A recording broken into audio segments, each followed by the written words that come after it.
शिक्षण हे केवळ गुण मिळवण्याचं माध्यम नसून व्यक्तिमत्व घडवण्याची आणि उज्ज्वल भविष्याची पायाभरणी करणारी प्रभावी शक्ती आहे. जीवनात मोठे ध्येय गाठायचे असेल तर सातत्यपूर्ण प्रयत्न, सकारात्मक दृष्टिकोन आणि आत्मविश्वास अत्यंत महत्त्वाचा असून जिद्द, चिकाटी आणि कठोर परिश्रमाच्या जोरावरच तुमचं यश तुमच्या पायाशी लोळण घेईल, असा बहुमोल सल्ला कोपरगावचे आमदार आशुतोष काळे यांनी इयत्ता 10वी-12वीच्या गुणवंत विद्यार्थ्यांना दिलाय. राष्ट्रवादी काँग्रेस पार्टी कोपरगाव यांच्या वतीनं कलश मंगल कार्यालयात कोपरगाव मतदारसंघातील इयत्ता 10वी-12वी तसेच विविध स्पर्धा परीक्षांमध्ये उल्लेखनीय यश संपादन करून प्रावीण्य मिळवलेल्या गुणवंत विद्यार्थ्यांचा भव्य गुणगौरव सोहळा आमदार काळे यांच्या हस्ते सुप्रसिद्ध हास्यकवी अशोक नायगावकर यांच्या प्रमुख उपस्थितीमध्ये पार पडला. यावेळी ते बोलत होते. याप्रसंगी सुप्रसिद्ध हास्यकवी यांनी आपल्या मनोगतात सांगितलं की हे स्पर्धेचं युग आहे. शिक्षण आणि पदव्या मिळवणाऱ्या विद्यार्थ्यांपुढे अनेक आव्हानं आहेत. त्यामुळे मिळवलेल्या पदवीबरोबरच स्वतःच्या अंगी असलेली कला जोपासा. त्या कलेची तुमचे भविष्य उज्ज्वल करण्यासाठी निश्चितपणे मदत होईल असं त्यांनी म्हटलंय.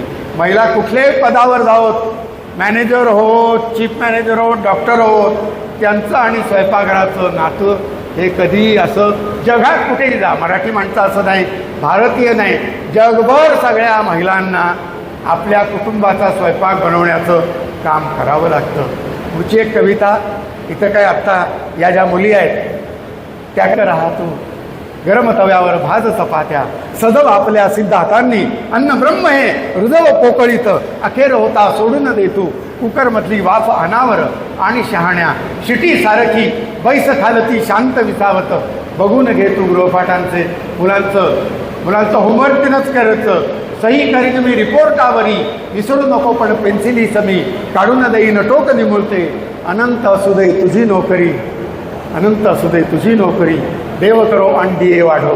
हर महिन्याच्या पासबुकातून क्रेडिट होऊन लवंड माप तूच घरांना पिलर इथे अन, तूच उगवती सगळ्यांचे डबे करून द्यायला उठते, तूच मिळवती 1 BHKतनं 2 BHKतनं जायला तीच उपयोगी पडते. तिचाच पगार काय तुझ्या बापाने द्यावे, तू तर फक्कड मासिक हुंडा, तू तर फक्कड मासिक हुंडा. आणि मित्रांनो, मी जरी एवढ्या महिलांच्या गौरवपर अनेक कविता लिहिल्या असल्या तरी सत्य काय आहे हे माणसाला नोकरीनंतर ध्यानात येतं. मी जेव्हा रिटायरमेंट घेतली त्यावेळेला माझ्या ध्यानात आलं की महिलांइतकं क्रूर या जगामध्ये काही नाही, महिलांइतकं क्रूर या जगामध्ये काही नाही. बघा, तुम्ही म्हणाल हे कसं, तुम्हाला एवढं बोलवलं, हे असलं बोलायला बोलवलं आम्ही. बघा आपल्याकडे काय असतं, एक बॉलपेन आहे हो, महिलांच्याकडे लाटणं, उलथणं, रवी फेकून मारायला केवढी आयुध आहे. पुरुष हा अत्यंत हळवा हृदयाचा असतो. बघा मेथीची जुडी असते ती आपल्याला निवडायला दिली, आपण असा प्रयत्न करतो. टप्पा 10वी आणि 12वी आहे, आयुष्यातला महत्वाचा टप्पा. या टप्प्यामध्ये आपण जी काही मेहनत घेतो, जे काही अभ्यास करतो ते आपलं भविष्य त्या ठिकाणी पुढे घडवत असतं. आणि म्हणून या महत्वाच्या टप्प्यामध्ये आपण सर्वजण अभ्यास करून गुणवंत झाले.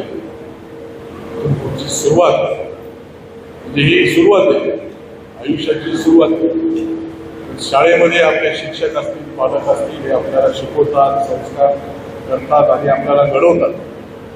इथून पुढं आपलं आयुष्य असतं हे जरी आपल्याला शिकवत असले, संस्कार करत असले, पण आपण योग्य विचार, योग्य मित्र म्हणून आपण आपलं आयुष्य त्या ठिकाणी.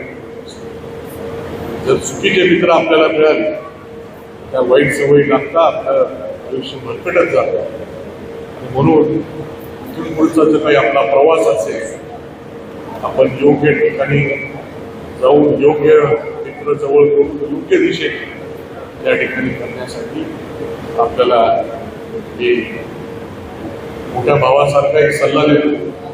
शेवटी एवढंच म्हणेल तर जिंकण्याची जिद्द ज्यांच्यामध्ये आहे, त्यांच्या रक्तामध्ये आहे, यश नेहमी त्यांच्या पायाखाली यश नेमकी त्यांच्या पायाखाली लोळून येतं, एवढं आपल्याला त्या ठिकाणी सांगेल. आपण सर्वजण ऍडमिशनची गडबड चालू आहे, आपल्याला एंट्रन्स असेल, नुकतीच आता नीट परीक्षा ही रद्द झाली, अनेकांनी त्याच्यासाठी मेहनत घेतली होती. परंतु आता पुन्हा एकदा नव्याने आपल्याला मेहनत घेऊन त्या ठिकाणी त्या परीक्षेला समोर जायचं. अनेक परीक्षेला आपल्याला समोर जायचं. ॲडमिशनसाठी आपण सर्वजण त्या ठिकाणी अनेक ठिकाणी भेटी देत आहे. तो आजचा रविवार मुद्दामून आपल्याला सर्वांना या ठिकाणी बोलवलं. आपल्या सर्वांचा सन्मान सत्कार या ठिकाणी होणार आहे. आणि तसेच या प्रसंगी कर्मवीर शंकरराव काळे, सहकारी साखर कारखाना आणि संलग्न संस्थांचे पदाधिकारी, राष्ट्रवादी काँग्रेस पक्षाचे पदाधिकारी, कार्यकर्ते, गुणवंत विद्यार्थी, त्यांचे पालक उपस्थित होते. एसएन मीडियासाठी प्रतिनिधी युसुफ रंगरेज, कोपरगाव.